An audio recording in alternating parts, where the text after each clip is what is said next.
Welcome back to Bookkast, bringing you Bestsellers in Minutes. Bestsellers in minutes, that's right. And today, we are going on a deep dive into a book that I know a lot of people have been talking about. Definitely a popular one. Anthony Doerr's All the Light We Cannot See. Oh, a fantastic book. Really. It won a Pulitzer Prize. Yeah, and it deserves it. Doerr, his writing, it's breathtaking.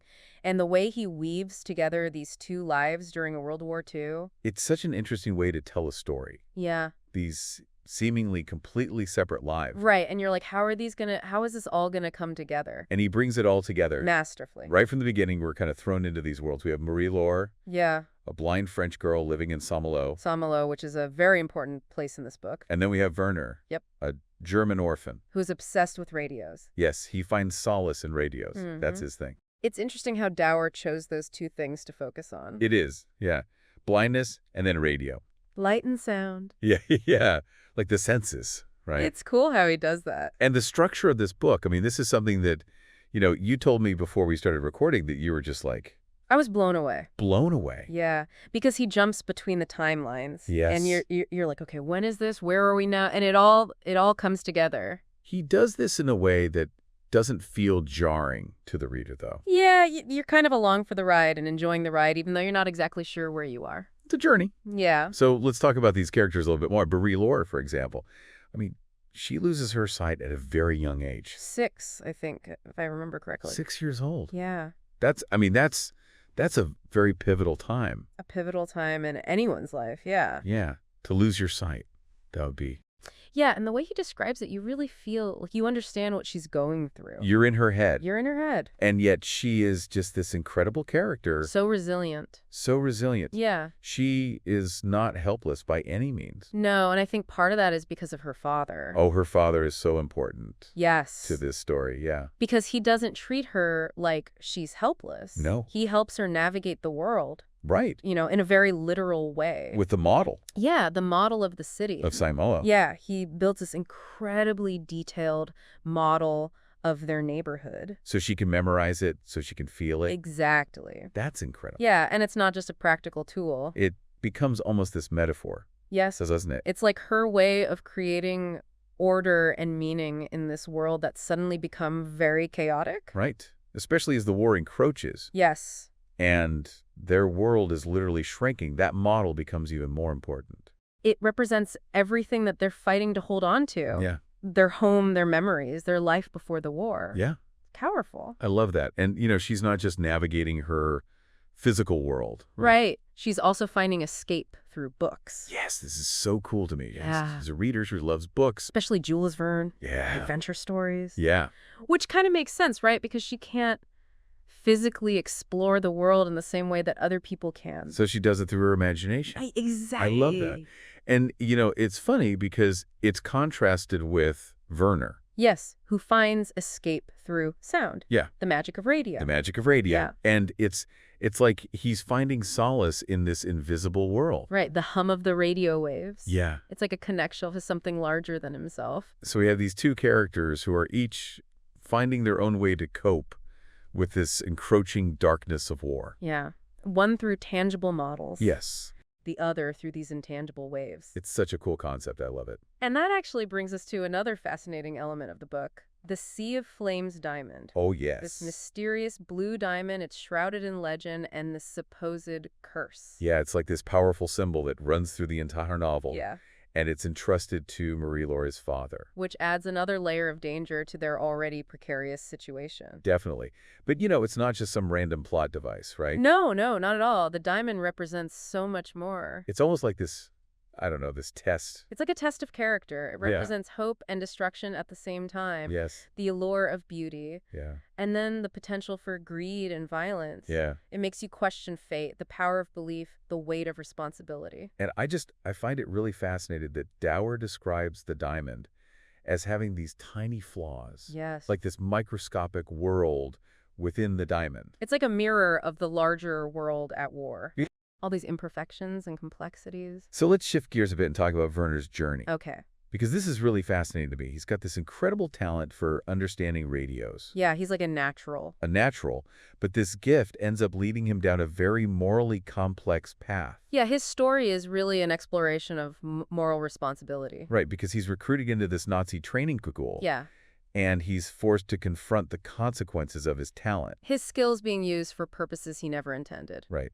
It's heartbreaking. I always think about that scene where he has to crush his childhood radio. Oh, yeah. It's like this symbolic crushing of his innocence. Exactly. The loss of his childhood. Yeah, and it's this powerful reminder that even seemingly insignificant actions can have huge consequences. It's true. And it shows how totalitarian regimes, how they manipulate and exploit talent for their own agendas. Kind of scary to think about. It is, yeah. How easily, your passion, your skill Can be twisted.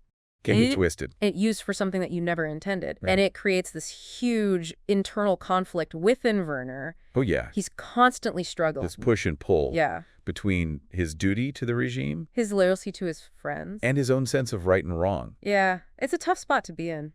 It really makes you wonder how you would react in that kind of situation. It does, yeah. Would you have the courage to resist? Or would you succumb to the pressure? It's a tough question. And that's the brilliance of Doerr's writing. What do you mean? He doesn't give us easy answers. Okay, yeah. He just throws us right into these questions. Yeah. Makes us think. It's thought-provoking. It is. It's not like a light read. You can't just breeze through this. No, it's one you really have to sit with. And I feel like we've just scratched the surface here. Oh, yeah. There's so much more to unpack. There's so much more to uncover. So much more. So much more. Welcome back to Bookkast. Where we're diving deeper into all the light we cannot see. Deeper and deeper. And I think, one of the things that we talked about briefly in the last part that I just wanted to circle back to is radio. Yeah, radio is so important in this book. It's more than just like a way to communicate, right? It's a symbol, yeah. It's this thread that connects. It connects people across borders, across, enemy lines even. Even across time, I feel. Time too, yeah. Like these echoes that are still rippling, And for Marie-Laure, it's like this lifeline to the outside world. Oh, yeah, her great-uncle Etienne, right? Etienne, yeah. He's got this secret radio transmitter. He's broadcasting messages of hope. Hope at defiance. Yeah. And he's risking his own life to connect with his brother in the resistance. It's so brave.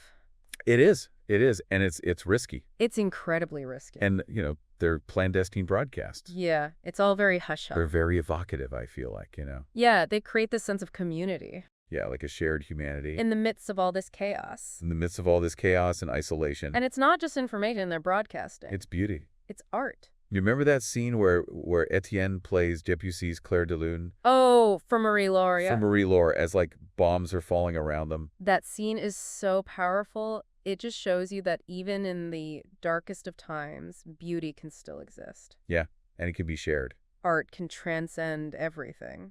And then we have Werner, and his journey with radio is, takes a much darker turn. Yeah, his skills are used by the Nazi regime. His talent is twisted into a weapon. And it's really, it makes you think about the nature of technology. It does, yeah. How it can be used for good. And for evil. And for evil, yeah. It's like a double-edged sword. It had duality, right? And Doerr, he doesn't shy away from that. He doesn't know. He shows us both sides. And then, we have this event that really throws everything into disarray, which is the bombing of Saint-Malo. Yeah, that's a turning point in the book for sure. It's a turning point for Marie-Laure and Werner. For everyone, yeah. It really emphasizes the fragility of life. Like their whole world crumbles around them. They have to make these impossible choices. Yeah. And for Marie-Laure, she's trapped in this seaside grotto. With just her memories. And that model of her city. Yeah, that model becomes her lifeline. It's such a lonely image, but also she's so strong. She's incredibly resilient. She is. Even in the face of this terror, she uses her ingenuity, her knowledge of her surroundings to survive. And meanwhile, you have Werner, who's caught in this German retreat. He's disillusioned at this point. Oh, absolutely. Haunted by everything he's seen. And this bombing becomes like this catalyst for him. It's like a wake-up call. Yeah. He sees the devastation, the consequences of his actions, the regime he's been serving. And it's in this moment of despair, right? Yeah. Where this little glimmer of hope emerges. Oh, yeah. Do you remember?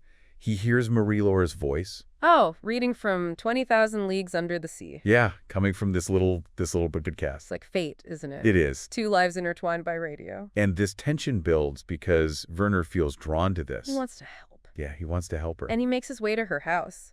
Doerr keeps us in suspense the whole time. Oh, yeah. You don't know if Werner's going to be a savior. Or a threat. A threat, yeah. Yeah. Is this gonna lead to salvation? Or destruction. Or destruction, yeah. You just don't know. You just don't know. And it's brilliant. It's brilliant storytelling. Because it makes you question your own assumptions about war, about who's the enemy, who's a friend. Exactly. It blurs those lines. And when they finally meet, it's just this... It's a human connection. Yeah, a very pure human connection. Two souls seeking comfort. Understanding in the midst of all this darkness. And it's a reminder that even in the depths of war, compassion can exist. Empathy can flourish. Yeah. And it really shows the power of individual choice. You know? It does, even after being brainwashed by this regime. Werner chooses to act with kindness. With courage. Yeah. But their story doesn't end there. It doesn't. And that bombing of Saint-Malo, it's one chapter in their story. Right. There's so much more to uncover. So much more to unpack. Yeah, and as we move into the aftermath, we're going to uncover those complexities. We're going to dig deeper into the meaning of it all. The meaning of it all. And we are back for the final part of our deep dive into all the light we cannot see. It's really been quite a journey, I think. It has. I feel like every time I reread this book, I pick up on something new. Doerr just packs so much into it. So much. And I think, going back to what we were saying about Werner and about Marie-Laure, this idea of moral responsibility really pervades the whole novel, doesn't it? Yeah, they're both forced to make these really difficult choices. They are. Choices that, they really challenge everything that they believe in. And those choices shape who they become, ultimately. They do. They do. And I think it's particularly striking in Werner's case. Yeah. He's trapped in this system. Right. He's caught in the Nazi machine. The Nazi machine. And his skills, they're being used for something that he doesn't necessarily agree with. Right. He's this brilliant kid, but he's being exploited. Exploited, yeah. And we see him wrestling with his conscience. Yeah. Questioning the orders that he's given, wondering about the impact of his actions. And his friendship with Frederick really highlights that struggle. Oh, Frederick, he's such an interesting character. He's so pure, so innocent. He represents everything that the Nazis are not. Yeah, he's gentle, he's kind. He doesn't fit in. And he refuses to conform. And his fate, it's tragic. It is. It's a reminder of what happens when you just blindly obey. When you don't question, you don't think for yourself. And it's hard not to read that and think, what would I have done?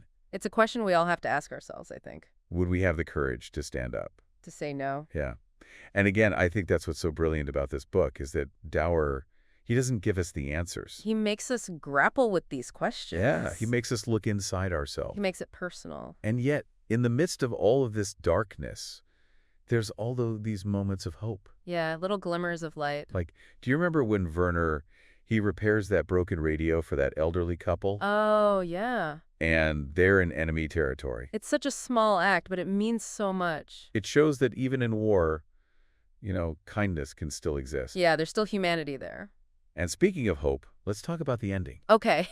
Because it's both heartbreaking. Yeah. And uplifting, I think. It's bittersweet. Bittersweet, yeah. Werner's fate it's tragic. Yeah. But his final act, it's selfless. He redeems himself. He saves others. Yeah. And Marie-Laure, she loses so much. She does.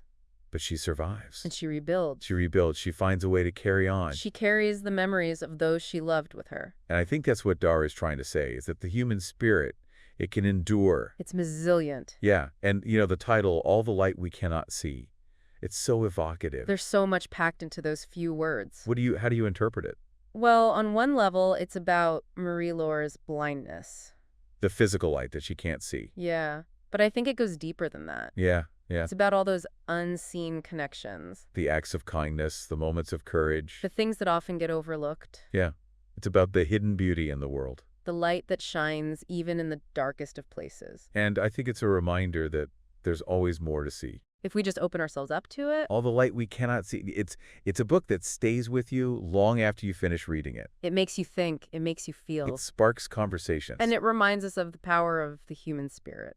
Well, on that note, I think we've come to the end of our deep dive. I think so. I hope you enjoyed this exploration of Anthony Doerr's masterpiece. It's a book that everyone should read. And reread. And talk about. Thank you so much for joining us on Bookkast, where we bring you bestsellers in minutes.